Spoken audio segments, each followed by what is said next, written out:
Saan po kayo nag-duty? Quezon City po, sir. 695 na po. Yes. Ang minimum. 537 ang pinapasahod sa inyo. Yes po. Abay, kinukupitan po kayo ng inyong agency. Kaya nga po, mayroong batas akong pinapasat, mapapasa po yan hopefully bago matapos ng 20th Congress yung wage theft law na yung mga amo na nangungupit sa kanilang mga empleyado makukulong. Magandang hapon po, Attorney Cortez, sir. Hi, good afternoon, sir po. Good afternoon, sir. 2468. Walo pong security guard nyo nandito sa amin ngayon. Nagreklamo po sila. Wala po sa minimum yung kanilang sweldo at wala pang mga benepisyo. Bakit po, Attorney, sir? Okay po. Three things po. Yung contract po ng agency with the client, yung amount na binibigay nila, bali yung first contract, yung pasahod sa mga guard was 537 pesos. That was short by 3 pesos sa minimum wage at by sa Metro Manila area.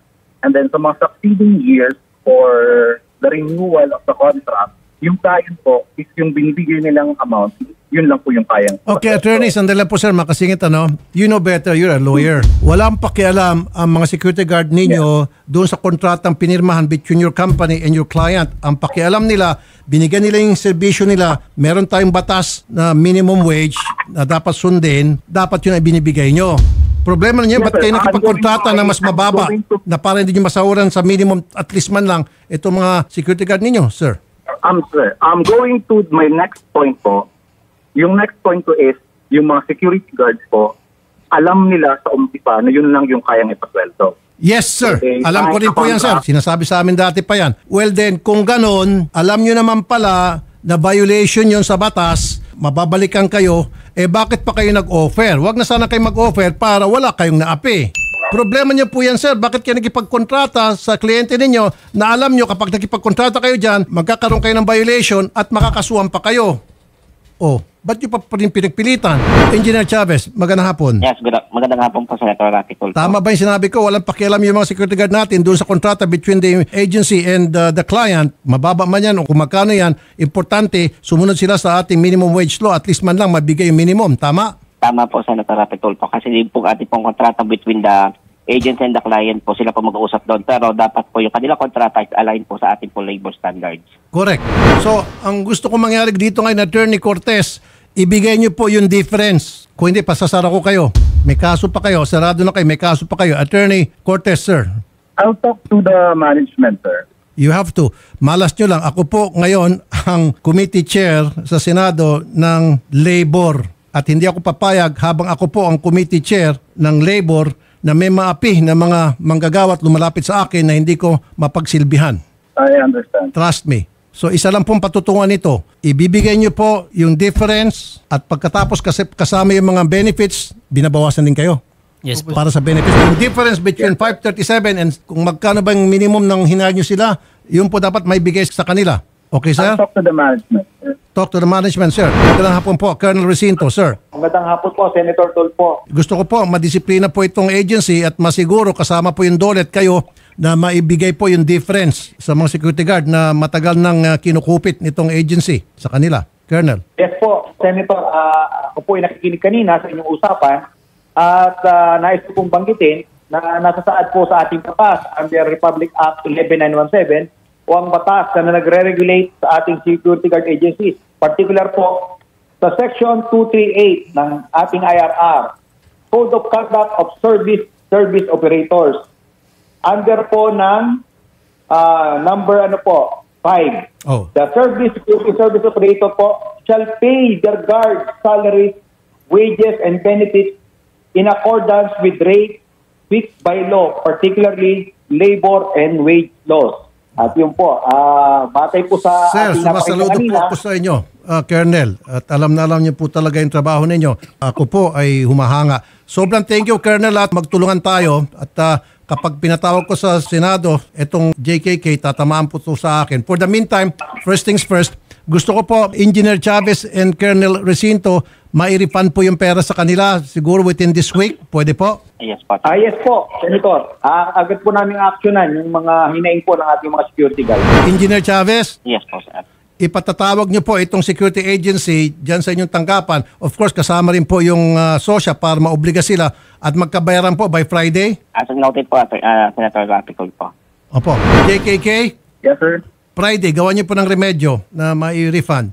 Malas nyo lang, ako yung committee chair ng labor sa Senado. Talagang gagawin ko lahat na magagawa ko. I will do everything in my power as committee chair ng labor sa Senado na magbayad kayo. Hindi ako papayag. Okay, sir? Attorney? Yes, sir. I will refer this to the management. Engineer Chavez, tawagan nyo at padala nyo ng sulat agad-agad ito pong agency para mag-report sa inyo. Kasama po yung SOSYA na mag-supervise or magsusuporta at kami rin po. Tama, Engineer Chavez and Colonel Recinto? po namin October 10 po, Friday. Friday po, pag-reportin. Yes po. Okay. Salamat po, Engineer Chavez. Kita-kita tayo sa Friday dyan sa Dole. Salamat din po, sir. Salamat din po, Colonel Recinto. Yes po, maraming salamat din po. Colonel Recinto, alam nyo, bilib ako sa'yo. Kasi hindi ka lang pulis, parang abogado ka na rin. Alam na alam mo yung batas pagdating sa mga sweldo ng mga manggagawa natin. So, sobrang hanga ako sa'yo, Colonel Recinto. Sana po, lahat ng pulis katulad po ninyo. Salamat po, Opo, Colonel. yes po, nais ko rin po ipaalam na abogado din po ako. Kaya naman pala eh. Okay, Attorney Colonel Alex Recinto, sir. Talaga naman, kaya pala. Ayun. Nabuhay po kayo, Colonel Recinto. Attorney Recinto, sir. Salamat po, Senator. Salamat po. Kaya pala, alam niya ang batas. To the letters, binanggit niya. Okay, Engineer, thank you. Okay, JKK, Attorney Cortez, Friday, i-ready niyo ng cheque. Yes, sir. Thank you. Okay. Sir, Friday. Thank you. Kakabayaran. Ano pa kayo galing ito? Quezon City din po. So, hindi pa kayo nagkasweldo? Nakasahod na din po kami ng 5 po.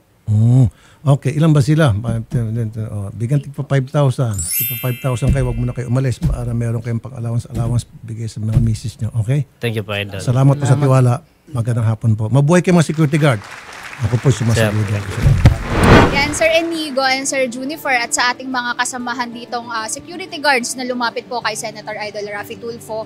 Ngayon po ay iaabot na namin yung ipinangako po ni Senator na 5,000 each sa inyong 8 na lumapit sa kanya. And i-make sure po namin na on Friday ay mababayaran na po kayo dun sa kakulangan na sweldong ibinigay po sa inyo ng JKK Security Agency.